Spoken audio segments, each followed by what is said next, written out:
Assalamualaikum Mas Ori. Waalaikumsalam. Iya, bisa ketemu lagi kita ya. Oke, Mas Ori ini seorang spiritualis yang masih sangat muda. Kelahiran 9 berapa? Saya 93. 93. Ya. Oke. Saya ingin sedikit menggali tentang bagaimana sih awal mula Mas Ori atau Mas Ori panggilan akrabnya ini mulai tertarik dengan dunia spiritual, dengan pencarian jati diri gitu, supaya ini mampu menginspirasi teman-teman yang muda yang masih tabu dengan dunia spiritual. Nah, begitu Mas, silakan Mas. Ya, makasih Mas Hendro. Jadi sebetulnya spiritualis itu kan cuma tuduhan ya. Bagi saya sendiri, saya juga nggak tahu itu spiritualis atau tidak gitu. Jadi di awalnya sendiri karena waktu kecil itu saya tidak bisa membedakan antar dimensi fisik sama eterik. Jadi sering salah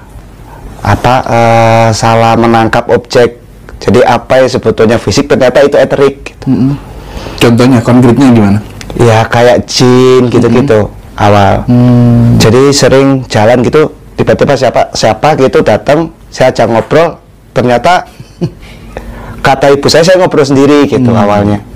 Terus ibu saya kan takut tuh awal-awal. Akhirnya di kelas 4 SD itu saya ketemu sama seorang guru. Beliau pembimbing saya awal.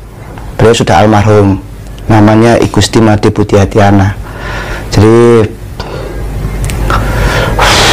beliau adalah orang yang sangat berjasa buat saya waktu itu, sampai saya seperti ini sekarang gitu.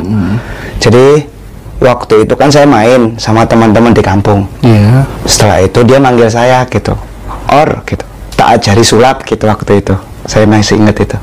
Jadi waktu itu ada gambar kelinci pakai topi dan nggak pakai topi awalnya. Terus beliau gesek gini, ini hilang topinya gitu. Saya kan tertarik itu gimana Pak caranya? Ikut saya gitu. Dilatihlah saya itu senam pernafasan. Jadi waktu saya berlatih itu kok tiba-tiba kok ada aliran energi dalam diri saya, itu terlihat sekali itu aliran-alirannya. Saya bingung, ini apa Pak? Ini perguruan apa gitu. Karena waktu itu beliau masih Hindu awalnya. Udah belajar aja terus gitu. Akhirnya keesok harinya terus sampai 1 bulan saya berlatih itu. Akhirnya dipanggil sama beliau, mau tahu caranya gitu. Ini cuma digelintir gini aja, ternyata bolak-balik kan itu, cuma dibalik gini aja gitu kata. Wah ini curang gitu, saya bilang gitu ke Pak Made. Terus kau mau belajar apa gitu, mecahin botol bisa nggak gitu. Diambilnya itu botol ABC, sirup. Dipatahin sama beliau pakai ini, tutup ini, terus dipatahin gini. Ini lubangnya ini yang patah ininya gitu. Nah ini coba energimu alirin ke sini gitu awalnya. Saya coba-coba itu kan nggak bisa, sampai ini bengkak. Akhirnya saya cari botol-botol kartideng yang kecil-kecil awalnya, saya patahin, bisa gitu. Itu tambah semangat saya ngelatihnya. Ternyata energi itu lebih meluas lagi. Loh, kok tiba-tiba kayak ada ini ya, kayak tubuh saya itu diselimutin cangkang gitu. Nah itu terlihat, mulailah saya melihat warna. Kok Pak setiap orang kok ada warna gitu. Ya itu biofil namanya gitu kata beliau. Jadi mulailah saya itu terus berlatih. Akhirnya disuruh berdiri di atas neon gitu. Ini bukan suatu hal yang bukan suatu hal yang aneh gitu, karena kita bisa mengalirkan energi itu di neon. Jadi itu saya panggilin teman-teman muda saya biar mereka tertarik. Saya kasih serbet, saya taruh di atas pohon keres. Saya udah pakai helm, pakai sarung tangan tuh. Jadi gini, loh kok bisa ya gitu. Orang-orang pada kaget. Terus gini, coba lagi Mas, coba lagi gitu katanya. Kan ngumpulin teman-teman tuh, ambilin saya bata gitu. Tumpuklah bata 3. Saya nyoba gimana cara energi ini bisa mengalir pada satu titik. Minta pecah yang mana gitu, saya gitu. Yang tengah, oke gitu. Saya alirin, saya patahin tuh yang tengah. Cuma 1 jengkal gini. Yang patah yang tengah aja gitu. Laki-laki kebetulan gitu. Saya juga waktu itu masih ragu. Coba lagi yang atas aja gitu. Atas aja pecah gitu. Terus bawah aja pecah. Kalau pecah semua kan mudah, pakai fisik aja bisa gitu. Tapi bagaimana mengalirkan energi itu pada fokus titik gitu awalnya. Mulailah itu saya berlangsung sampai saya SMA. Jadi waktu SMA itu ada teman saya itu cerita bahwa tetangganya itu ada yang kesurupan sampai beberapa bulan. Akhirnya cobalah itu, saya coba gitu. Karena dulu punya pengalaman di wilayah jin itu, saya tahu gerak-gerik dia itu seperti apa, cara dia itu seperti apa, itu kelihatan. Akhirnya waktu saya temuin, dia langsung bilang gini, merah gitu. Saya juga takut itu, kok bisa gini, kalau dipukul fisik kan sakit itu. Udah adik tenang gitu. Saya minta waktunya ke ibunya, saya kasih waktu 1 minggu, kalau misalnya saya nggak bisa berarti saya nggak mampu gitu. Dia sembuh lah itu orang. Jadi saya itu mulai belajar gimana sih jin cara masuk ke tubuh manusia gitu. Itu lewat tulang ekor, jadi kelihatan sekali itu. Jadi ternyata setiap tubuh manusia itu memang punya biofil. Lah jin itu masuk lewat tulang ekor. Nah, habis itu pengalaman baru lagi. Ketika itu saya ingin nguji energi saya gitu. Saya ngobrol sama ayah teman saya gitu. Nah, dia katanya punya dukun sakti gitu di daerah Pelumpang ya. Akhirnya saya ke sana tuh. Beliau katanya bisa ngilang gitu. Oke lah, ini menarik sekali buat saya gitu. Ternyata dia nggak ngilang, cuman ketutup genderuwo gitu. Oh, ini muda, ini di sini saya gitu. Habis itu dia nggak terima. Habis itu dia tanya ke saya, kamu wirid apa gitu. Nah, waktu itu saya sudah belajar meditasi waktu itu sama Pak Made. Saya wirid saya cuman Allah aja bu gitu. Lah kalau Allah terus, kalau kamu nggak minta, Allah masa kasih ke kamu gitu katanya. Bagi saya meditasi itu hanya memuliakannya. Kalau misalnya dikasih ya itu bonus buat saya gitu. Lah dia cerita wiridnya itu apa gitu. Dia cerita. Akhirnya saya gini, udah bu, saya pengen nyoba, ibu bisa nggak nyantet saya gitu. Loh kamu nantang saya gitu katanya. Ya nanti kembang bayan lo gitu. Karena saya pengen tahu teknik santet itu seperti apa. Nah dari situ malah saya belajar, oh santet itu larinya gini itu saya petakan. Mulai dari situ. Gimana mas? Ya energinya kan di tubuh kita ini kan ada, kalau orang dulu sebutannya adalah cakra. Itu adalah pusat energi. Jadi kalau kita nyebutnya adalah psikolopus, karena dari kata psikis dan lopus, jadi wadah pengelolaan mental sebetulnya. Makanya kalau biasanya kita nyebutnya adalah wilayah kontrol, wilayah sensitif, wilayah power, atau cipto, rasa, karso gitu. Sila asa, sila ase, sila aso, sebetulnya sama, cuma beda bahasa. Nah makna esensinya itu sama. Akhirnya waktu santet itu keluar, ternyata benda fisik ini ketika dia dikasih satu kecepatan cahaya, dia akan berubah dimensi ke wilayah eterik. Nah jin itu bisa membawa ini ke wilayah eterik. Eterik itu halus, lebih halus ya, lebih fisik, eterik ya. Nah setelah itu waktu orang nyantet itu ternyata butuh proses, nggak langsung. Jadi ada frekuensi energi yang melubangin lapisan biofil. Setelah itu saya lihat, oh santet itu kalau kan, jadi nanti saya cerita ini ya, beda-beda setiap tempat itu saya malah belajar lebih asik gitu. Ternyata kayak masakan gitu. Misalnya saya nyicipin masakan gini, oh ini saya tahu, ini santet dari sini gitu, sampai gitu. Akhirnya waktu menarik. Ditembus, saya lihat, oh kok sampai sini ya? Ternyata energi itu sama dengan main. Dia akan protek ketika tubuh kita tersakiti. Langsung gitu nutup, jeret gitu. Loh, kok asik gini ya energi gitu. Akhirnya sekali lagi bu, loh nggak masuk gitu ya. Saya pengen tembak lagi itu dari mana dia itunya. Ternyata oh gini, saya tahu caranya santet gitu akhirnya. Terus orangnya bingung gitu, kok bisa kayak gitu, apa yang kamu lakuin selama ini gitu. Ya saya cuma bilang kalau saya latihan senam sama meditasi gitu. Nah dari belajar itulah saya bisa ngobatin orang kena santet awalnya. Jadi keliling ada orang kena santet, oh berarti ini yang harus dicopotin. Jadi sebetulnya itu bukan hal yang luar biasa, walaupun di fase itu saya masih ego saya itu langsung naik gitu. Prinsipnya bahwa santet itu sebenarnya sangat bisa dirasionalisasikan. Iya, itu kan gelombang energi, frekuensi. Terus orang dengan karakter atau sifat yang seperti apa yang tidak akan mempan ditembus santet itu? Jadi kan gini, kalau misalnya kita tidak percaya santet, itu biofil udah langsung nutup. Oh, secara langsung.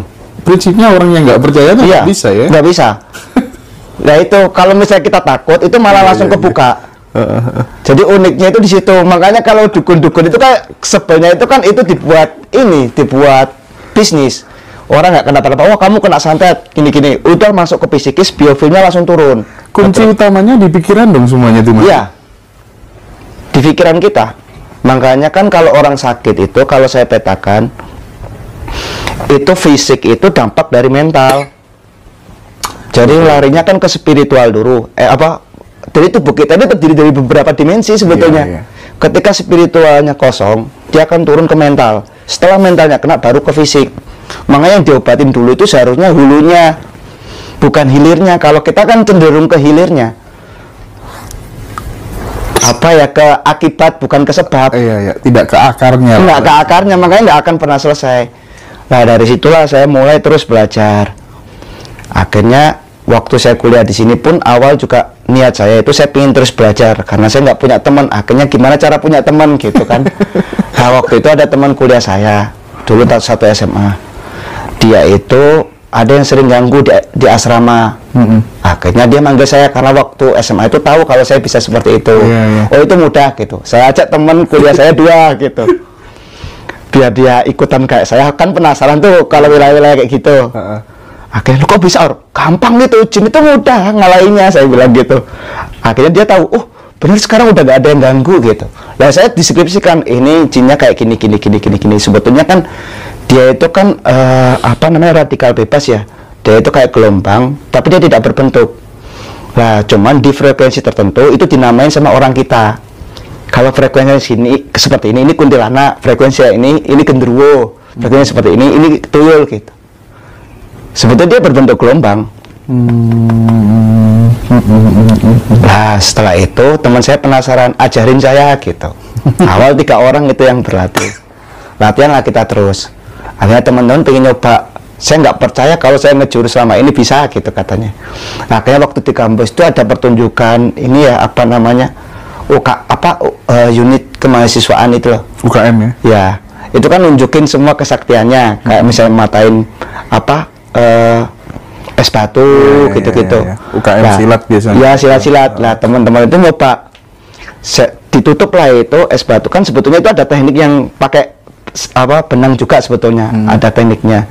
Nah, kalau fisik pun juga ada tekniknya. Akhirnya waktu teman-teman ini mau matain pakai kepala, dibungkus lah itu sama energi warna merah sama teman-teman, bocor sininya. Itu dia ketawa-ketawa, wah bisa gitu katanya. Wah, ini malah bahaya ini teman-teman, nanti arahnya saya gitu.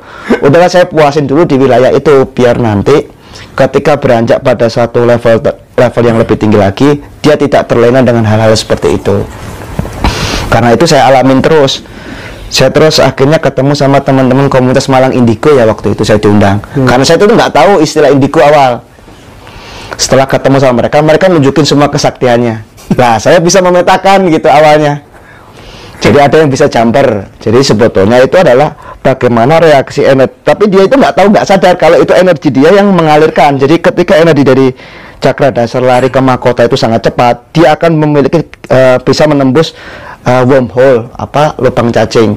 Yaitu yang dia bisa berpindah-pindah itu jumper. Terus akhirnya sampai saya ceritain semua, dia marah ke saya. Coba kamu tunjukin kesaktianmu gitu katanya. Nah, waktu itu saya bilang, ya udah silakan serang saya gitu.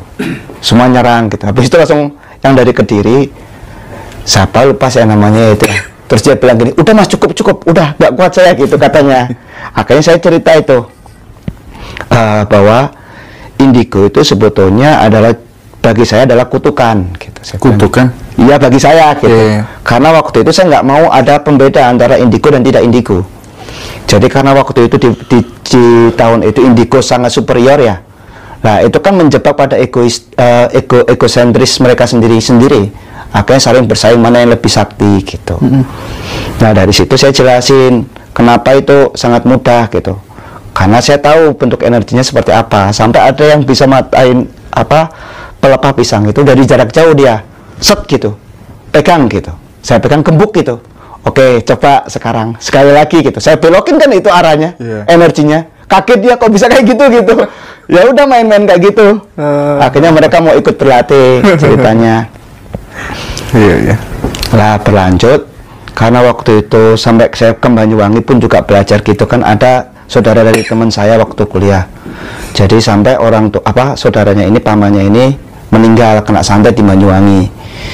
Akhirnya dia manggil saya, Or bisa gitu. Ya udah, saya bantu ke sana. Waktu saya kebantu ke sana, saya duduk itu, saya cari kontaknya kok nggak ada ya. Biasanya kan langsung gini ya, jalurnya. Lah saya cari-cari kok nggak ada. Ternyata waktu saya meditasi, ternyata dari kalau di Banyuwangi itu energinya lewat bawah tanah. langsung naik ke atas. Nah itu yang biasanya nggak terdeteksi. Iya. Nah setelah itu saya bilang ke ibunya, Bu, kasih waktu saya 3 hari. Kalau misalnya ini nggak selesai, berarti saya juga tidak mampu gitu. Akhirnya waktu saya bersihin, ternyata di belakang ibu itu ada 20 orang yang menanganin juga. Nah ternyata di situ dibuat bisnis, ini nanganin, ini nyantet, ini nanganin, ini nyantet, dihabisin semua itu artinya. Itu yang kurang ajar, yang bikin saya marah itu. Akhirnya saya telepon tuh sama Pak Made, Pak saya boleh bunuh orang nggak gitu? Udah habisin gitu katanya. Karena kalau udah tiga kali nggak bisa diperingatkan, habisin gitu. Oke lah ini kesempatan saya gitu. Akhirnya itulah saya pakai teori infinity istilahnya. Apa itu infinity itu? Jadi energi dari level 3 yang tak terbatas yang kasar itu dimasukkan ke tubuh manusia, itu pasti meledak di psikologusnya, itu biasanya orang langsung lumpuh. Oh gitu. Sebetulnya untuk membersihkan rumah itu bagus.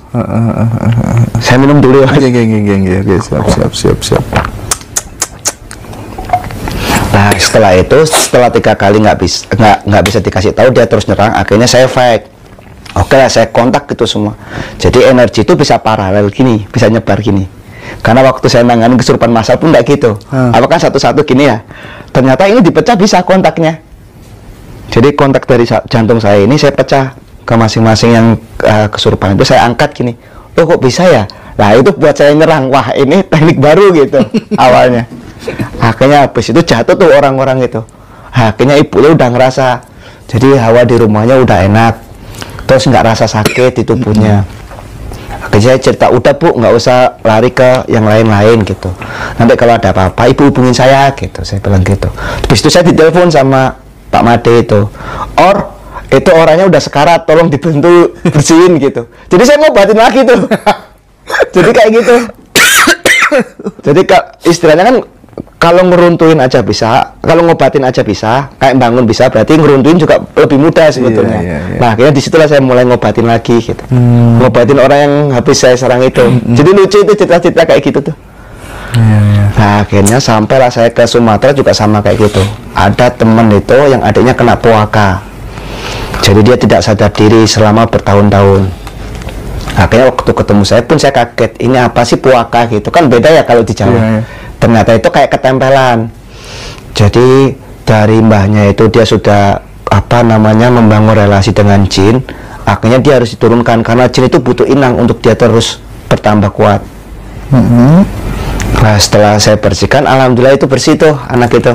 Jadi yang awalnya itu marah-marah, tidurnya itu berlawanan dengan tidur manusia normal.